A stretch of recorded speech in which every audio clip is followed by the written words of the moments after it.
Hello friends, এখন বর্তমানে খুবই প্রচলিত এই ঘিবলি আর্ট কিভাবে বানানো হয় সে সম্পর্কে এর আগে একটা ভিডিও দিয়েছিলাম।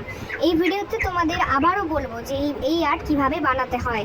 এই আর্ট বানানোর জন্য দুটো অ্যাপ রয়েছে, এই দুটো অ্যাপের মাধ্যমে তোমরা বানাতে পারো। এই রকম নর্মাল ছবিকে তোমরা ঘিবলি আর্টে পরিণত করতে পারো। এমনকি ঘিবলি আর্ট ছাড়াও নানা প্রকার অ্যানিমেশন তোমরা করতে পারো, যেমন ডিসনি অ্যানিমেশন এবং অন্যান্য। এইরকম নর্মাল ছবিকে কিভাবে তোমরা ঘিবলি আর্টে পরিণত করবে সেই জন্য আমি এই ভিডিওটা তোমাদের জন্য বানিয়েছি। তোমরা শিখে নিতে পারবে এই ভিডিওর মাধ্যমে যে কোন কোন অ্যাপগুলোর দ্বারা ঘিবলি আর্ট তৈরি করা যায়।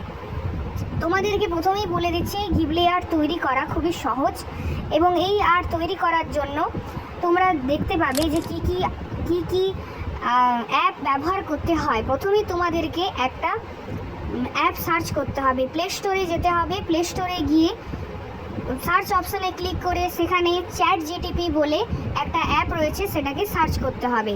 চ্যাট জিটিপিতে এই যে স্ক্রিনে দেওয়া চ্যাট জিটিপি যেটা আছে ওটাকে তোমরা সার্চ করে বলে পেয়ে যাবে এবং তারপরেই ইনস্টল বাটনে ক্লিক করে তোমরা এটাকে ইনস্টল করে নেবে। তারপর সাইন আপ করে তোমরা বানাতে পারো। এছাড়াও গ্রোক অ্যাপের মাধ্যমেও তোমরা বানাতে পারো। এই গ্রোক অ্যাপটিতেও তোমরা ডাউনলোড করে বা ইনস্টল করে তোমরা এই রকম ধরনের অ্যানিমেশন আর্ট বানাতে পারো। এই ভিডিওটি যারা ঘিবলি আর্টকে পছন্দ করে এবং বানাতে চায় তাদের জন্য। তোমরা নিশ্চয়ই বুঝতে পারছো যে ঘিবলি আর্ট কীভাবে বানাতে হয়। ভিডিওটি ভালো লাগলে লাইক করুন এবং সাবস্ক্রাইব করে যান।